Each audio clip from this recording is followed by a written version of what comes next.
So yeah, I'm having a good 2013 so far. I'm enjoying it. The New Year's been good to me, although I do miss the holidays. I do enjoy Christmas and all that, all the fun that goes along with it. Aside from you get peppered with advertising, flyers, and commercials and stuff. And I saw one commercial during the Christmas break there that sort of made me stop and think for a second. It was for Dyson vacuums. Have you guys seen these commercials? The Dyson vacuum inventor is actually in the commercial, Mr. Dyson, I guess. And in it, he said something that sort of threw me off. He said, "My life's ambition has always been to create a better vacuum cleaner." And I thought to myself, that has to be the shittiest life's ambition ever. How fucking messy was this guy's house when he was a kid? That this becomes your life's ambition. And could you imagine the look on his parents' face when he actually tells them that this is what he's going to do with his life? I imagine it's the same look my parents gave me when I told them I want to be a stand-up comic. Unadulterated fear, really, more than anything else. So I'm still relatively new at doing this stand-up stuff, so I kind of stick to telling you guys a little bit about myself and my life. So I'm 35 years old. I'm not a big fan of being in my 30s. I haven't really grasped the whole concept yet. I miss my 20s dearly. Because in your 20s, there are no consequences. People really don't give a shit about what you're doing. But once you hit your 30s, people expect you to get shit done, right? Get married, finish school, move out of the basement. I've accomplished one of those things. I'm not going to tell you which one, but just one so far. Still in the basement, yeah. Not married yet. How's that? So, where am I going here? So I'm 35, and that's I haven't grasped being in the 30s because stuff happens to you as well. Your body starts to change, and you start to lose your hair, your joints start to ache, and spontaneous shit happens to you all the time. One night I went to bed, I didn't have hemorrhoids. I woke up the next day, hemorrhoids. Fantastic. Is that Dave's dad? Woo, Dave's dad. So, and these weren't just regular hemorrhoids. These are the kind I had to go visit a doctor for. So, I made my appointment with the doctor, and I was terrified. I'm absolutely, I'm just nervous about what I know has to happen during this examination. A cherry is going to be popped, so to speak. So there I am. I'm in the doctor's examination room, and he's sort of going over the procedure with me about where I need to be during the whole thing and everything. Still nervous. So there I am, set up, bent over the examination table.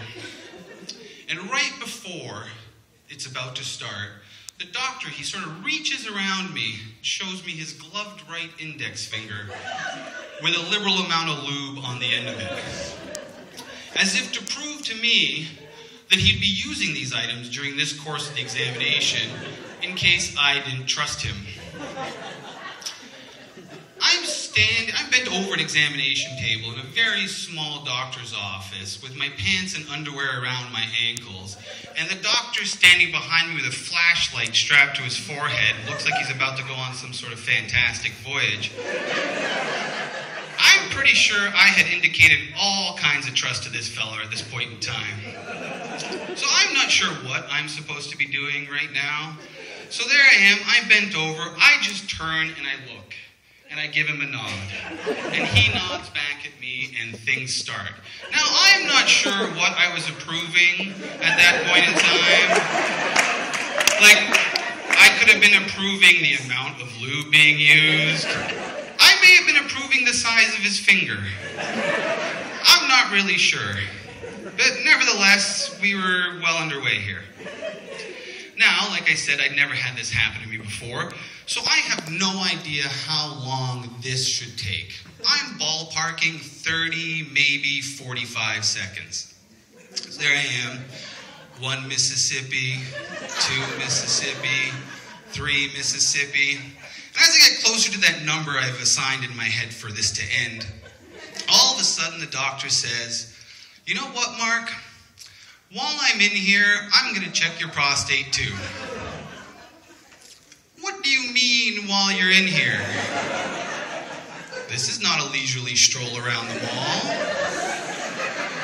This is not one of those, hey, while I'm here, I should get lotto tickets kind of moments. Your finger's in my bum. Pretty sure any changes in the itinerary need to be going through me and not actually happening inside of me. I may have been getting raped for all I know.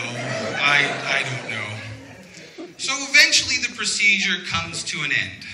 Pun intended. And the doctor turns to me and says, well, Mark, yeah, you do got hemorrhoids there. I'll write you up a prescription and, it'll be dealt with in a few days. And your prostate, it seems fine. Now, the first part of that statement, I have no problem with because that's what I booked my exam for. I want to get my hemorrhoids checked. It's the second part of that statement that really bothers me. It's the seems fine aspect. I thought I deserved more than a seems fine, especially because of that unexpected extended stay in my bum. I thought I deserved, hey, Mark, your prostate is in such great shape right now. It has your spleen in a headlock and is beating the piss out of your kidneys as we speak. I got a seems fine. Yes. Lucky me. But, okay, hemorrhoids, in the grand scheme of things, they are a pretty trivial matter to deal with. I'm sure some of you have dealt with it, and some of you will in the future. Good luck with that.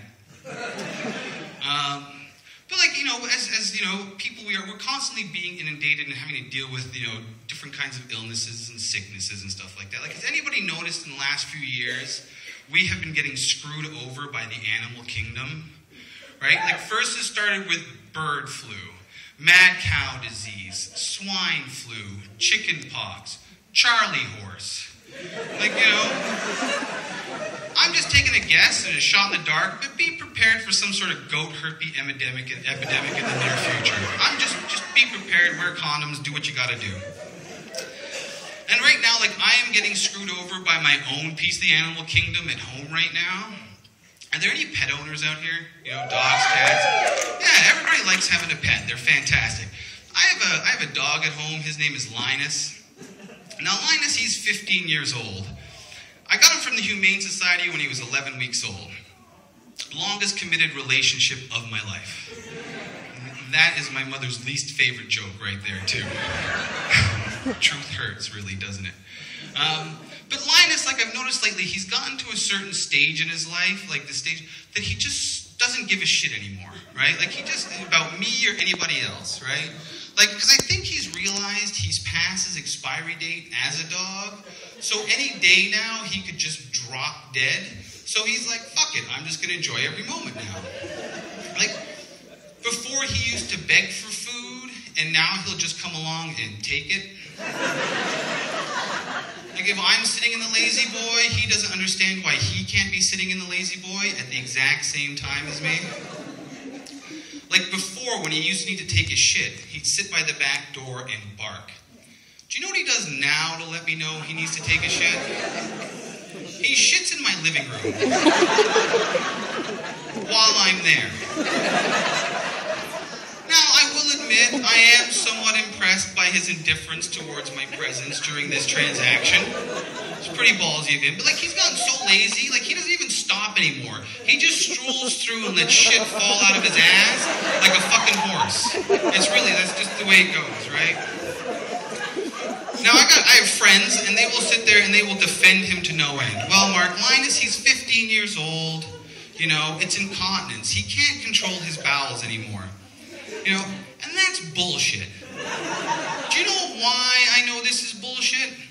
Because he looks me in the eyes every time he does it.